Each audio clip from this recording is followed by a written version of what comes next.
Hello, college football fans. It's time again for Urban's Take. Urban Meyer, three-time national championship winning coach. Welcome again back to Urban's Take. All right, Tim. Big week this week. Absolutely, man. Almost soon as we're done talking, you're going to be playing some golf, but then the next day you're going to be headed to Penn State for the Penn State Michigan showdown. All kinds of reasons why eyeballs are going to be on this game, but it's pretty cool to get to go to these big time games, isn't it? Now in your next life. Yeah, I love it. I love our group. I love our the Fox team that we have, and they treat us so good. And we get to go to. I mean, we were at Austin, Texas. We were in Lawrence, Kansas. We get these great games. This one, 2 of the next 3 weeks, we got the big. We got college. The eyes of college football will be on Fox and Big Noon. This is a huge game for. Obviously, for both the national implications, the Big Ten championship. It runs through State College this weekend. Yeah, absolutely. Hey, and before we jump into talking about Michigan just a little bit, I wanted to ask you about Penn State. I mean, James Franklin, has a guy needed a win over a top 10 opponent more than James Franklin at this point, just from a reputation standpoint? And I don't know. Do you see a little bit? Do you see a little bit of a different Penn State than maybe even several weeks ago when they got beat 20-12 by Ohio State? It looks like they put more on Drew Aller's plate, their quarterback. Obviously they whipsawed Maryland last week. Yeah, I don't know. Just those are 3 questions at once, but I'm just wondering how big a game is this for James Franklin to kind of get off the schneid when it comes to these top 10 games? It's huge, and then. They won the championship, the Big Ten championship in 2016. And really since then, he's had so many close calls. But, it's interesting, the fan base at Penn State, they are incredible. You know how I feel about the whiteout and the student body and all that. But it's almost like, have they accepted the fact that, the last few years they're number 3 in the Big Ten East? That's not Penn State, and I don't believe Coach Franklin has. But they have to at some point. First of all, it's one of the top programs in college football history. Penn State's got all the resources. Yeah. It's got everything. He's got an excellent team. That team is loaded with NFL talent, and this is I made a comment. It's the most talented Penn State team I've seen in 15 years. But it all falls on this quarterback, Drew Aller. He did not play well against Ohio State. And really has not played well all year as far as downfield passes. They really forced it last week against Maryland. Yeah, I mean they're throwing it downfield. He made the best throw of his career was over the left side for a touchdown, about 30 yards. It was a beautiful pass. So they're forcing him to become that quarterback that everyone thought he was, and they recruited him. Yeah.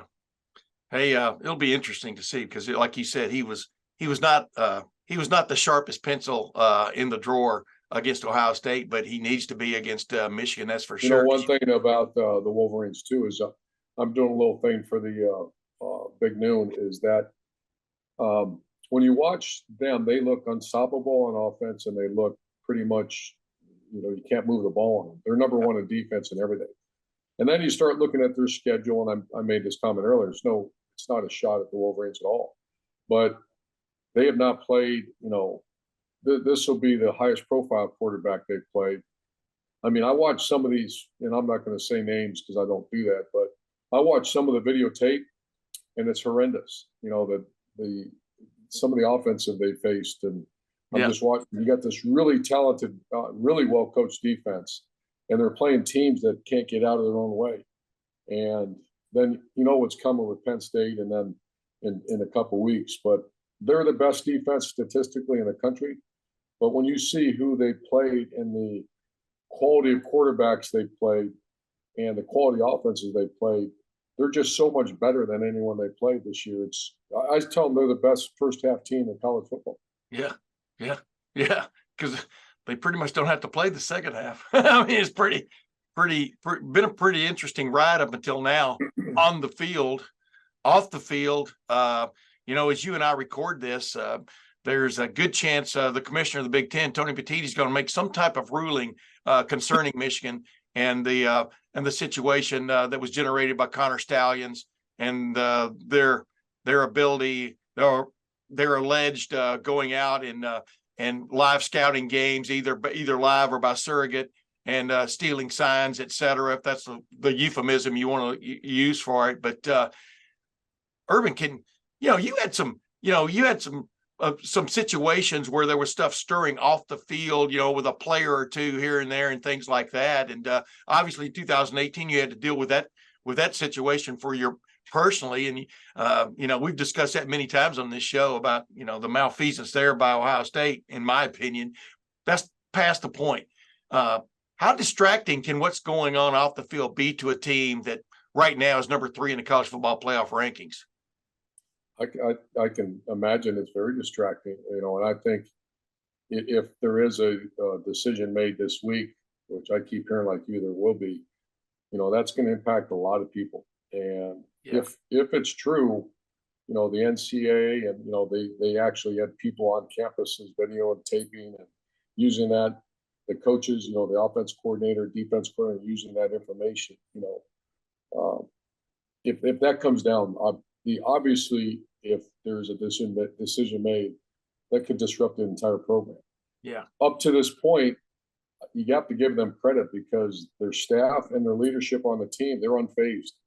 They went into Purdue and just beat them senseless. So they're doing an excellent job of staying focused right now. Yeah. Yeah.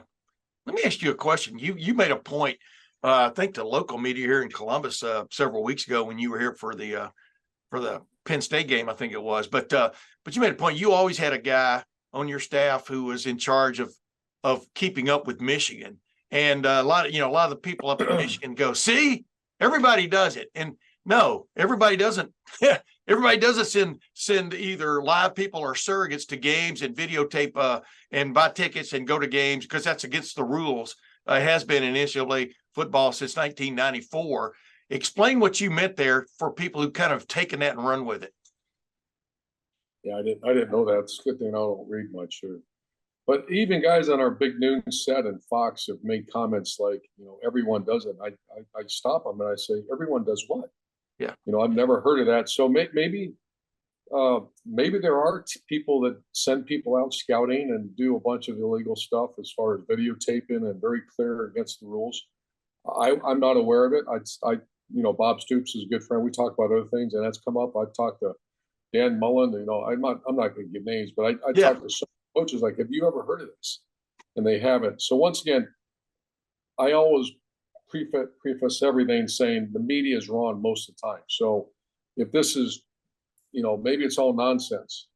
But when I had a coach that was 365, 24/7 in charge, not going there to scout them, simply in his office, and I would stop by and watch with him once a week, say, tell me what they're doing. Tell me, by the time we get to that game, I don't want to be surprised about anything. I want to know their personnel. We had someone in the recruiting room that was in charge of knowing who they were recruiting, who they're talking to, because you're judged on that game. Yeah. I'm not that smart, but I've been around a little bit Ohio, the great state of Ohio, and that rivalry, that's how you're judged. And so we're going to do everything, once again, by the rules, of course, to make sure that we know who they're recruiting, schematically what they're doing, off season what they're doing, where, everything possible. So by the time we got to that game week, I would have that coach present to both sides their personnel, injuries, and then what they're doing offensively and defensively throughout the year. Yeah, exactly. Basically, that guy never left the building, but for the most part. But yeah, this people are taking little snippets now and running with this and trying to prove their point and stuff. And the rule is pretty clear about what went on up there and the violation that took place. If in fact it has been proven, and it appears that Tony Petitti has enough to make some type of a judgment. So we'll see where that goes. I wanted to ask you this: you on your little CFP rankings straw poll that y'all put out, that Fox put out, you had Ohio State and Michigan bracketed in the number 1 spot. And I think I see where you're going there, because you think that's going to be determined maybe in 3 weeks when they play each other, right? But then you had 3 more guys after that. So I just, how good are these two teams right now, and are they deserving? Obviously, in your mind, they're deserving to be 1 and 1A. I mean, how good are those two teams? Well, Ohio State has the best resume, 2 top 10 wins. The Wolverines on film, they're as good as anybody in the country. They might be the best on videotape, but once again, you got to look who they're playing. And Yeah.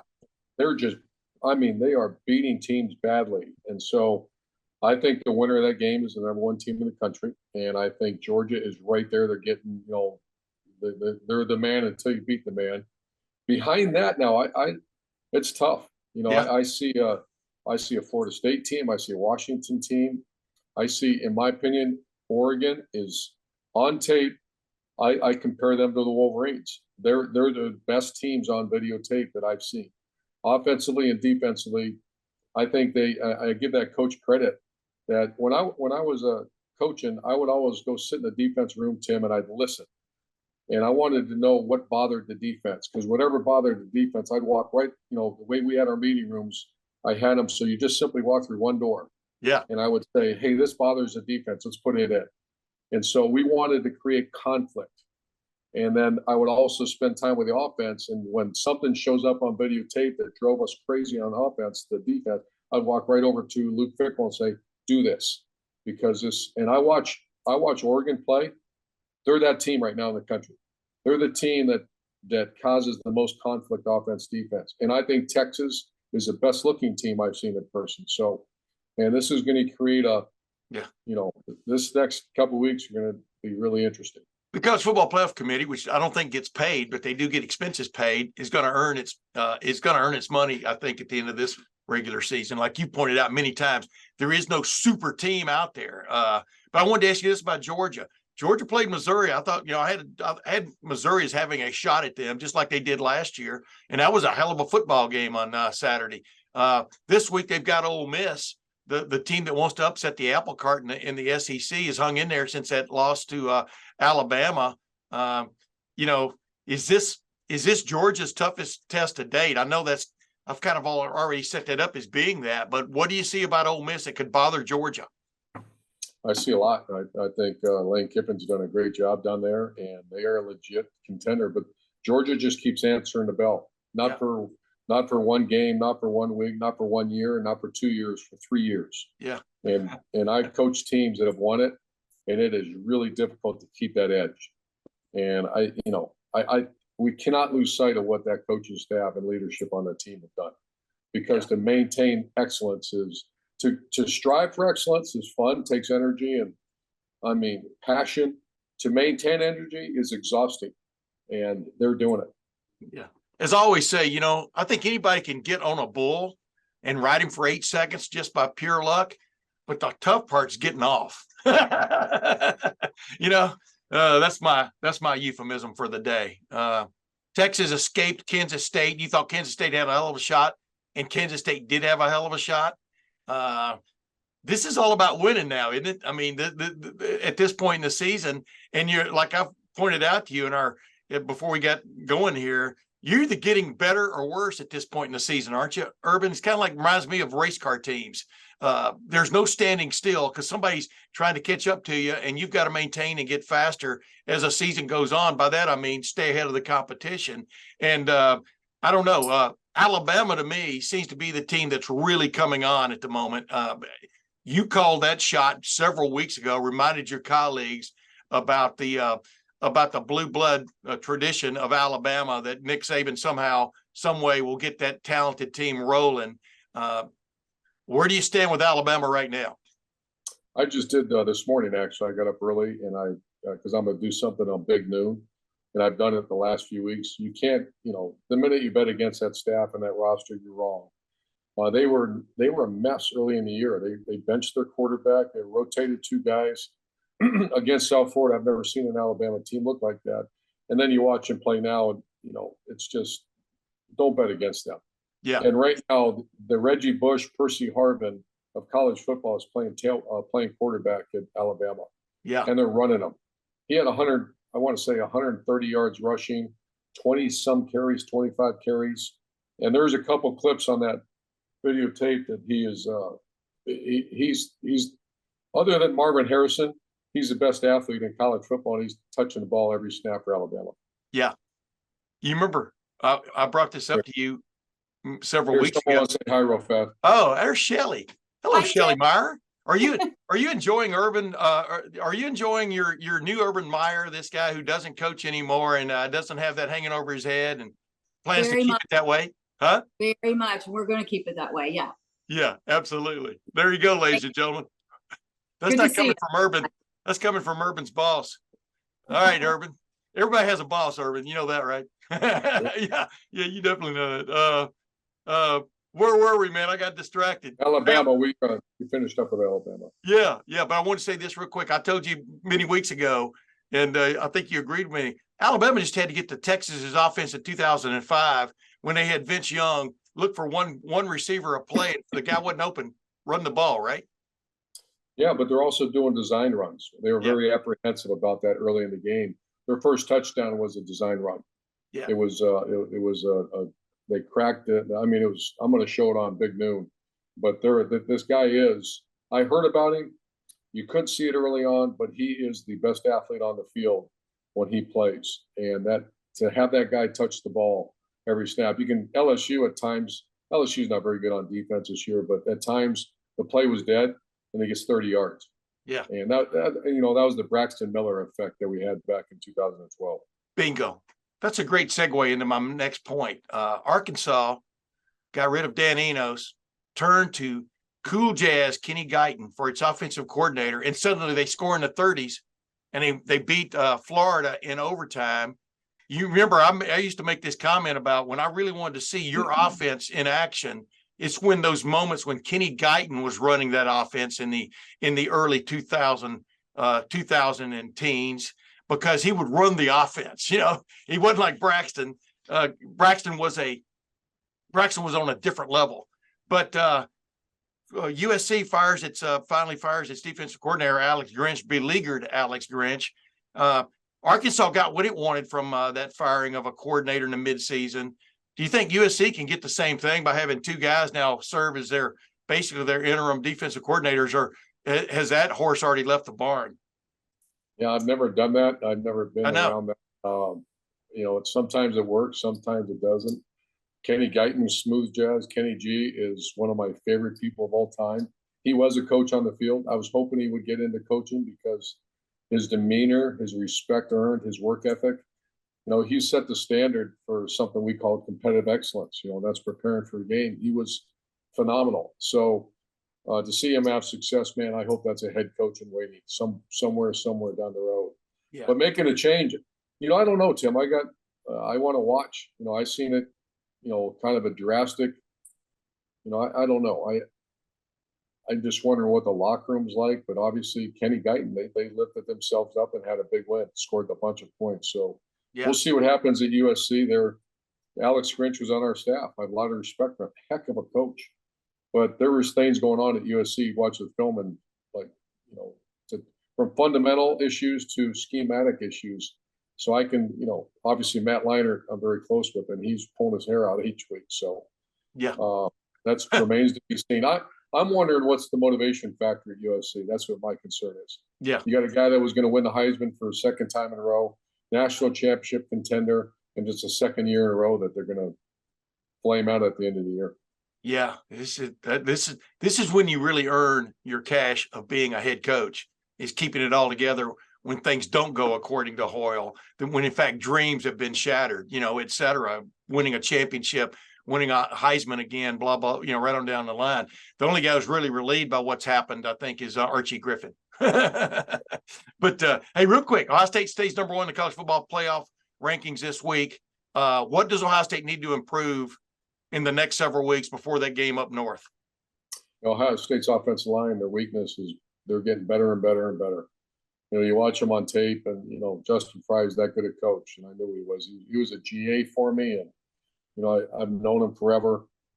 Excellent coach, and you can see it now. They 3 new starters and a center that really struggled. He's got to continue to improve, but they're getting better and better. People are. Kyle McCord, statistically, he's done a decent job. He's still got to become, the one guy they have right now, 2 guys, Trayvon Henderson and obviously Marvin Harrison Jr. They need a couple more. As you get to that final game, right now it's, Trayvon Henderson's finally back and he's healthy and he is a weapon because you have to defend. You cannot isolate Marvin Harrison. There's not a corner in the country that can stop Marvin Harrison. So when you do that, you take a guy out of the box and you lean him towards Marvin. That opens up Trayvon Henderson. So they still need, in my opinion, to make a big dash at the end. Buka, someone else has got to come on. You'll need 3 or 4 playmakers in the final stretch here. Yeah, maybe that freshman Carnell Tate, man, boy, he looks the part and he's gotten more and more action. He could definitely step it up in the last couple of weeks. All right, we've arrived to our checkmate moment. I kind of gave it away a while ago, at least the one I considered. It was Jalen Milroe. He rushed for 4 touchdowns. So no Alabama quarterback has ever done that. Jalen Milroe, as soon as he got it going, I mean, there in that second half, which was frenzied until Jaden Daniels got knocked out of the game by that vicious blitz. But Jalen Milroe delivered checkmate moment for Alabama. Do you agree with that? And this thing could only get better for Alabama, couldn't it?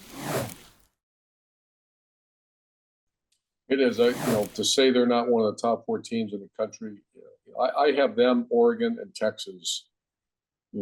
How do you say they're not? But they all have losses. Yeah. And so the reality is the college football playoff committee is doing the right thing. It's all going to play itself out. The issue is going to be not the undefeated team. It's going to be the 1-loss team. And to say Alabama, Texas, and Oregon are not as good as anyone in the country right now, you're mistaken. Because you push play on and you watch the film, the all-22 against who they play and the style of offense, defense, and that the freaks on the athletes on the field. Yeah. Those 3 teams, to me, they're to say they're not in the top 4, you're mistaken. Let's at the end of the day, I think they will be.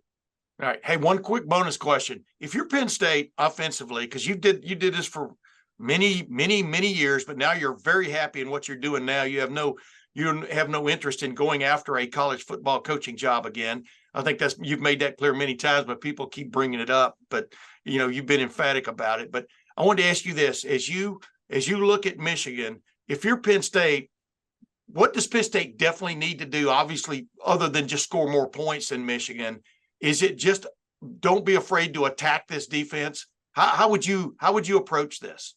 Well, you got to manage the game, and so much. Penn State's got a legit defense. It's going to be the best defense, by far, the Wolverines have faced all year. So I would not panic. And I hear people say they got to let it go. They let it just manage the game. You have to have the ability to let it go. But if Penn State can keep this to a 10-7, 14-13, 21-17, absolutely do it. They're not built right now to score in a fight like that. They're built to do what they did against Ohio State and find a way to get a drive and win. And the quarterback's not a great runner.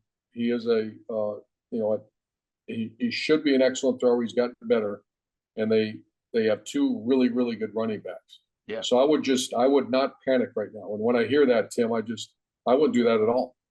I'd play to our strength. That's field position and that's defense, and see how the game starts to materialize. If you can tell that you're going to have struggle stopping the Wolverines and JJ McCarthy, then you have to start there and air it out and be more aggressive.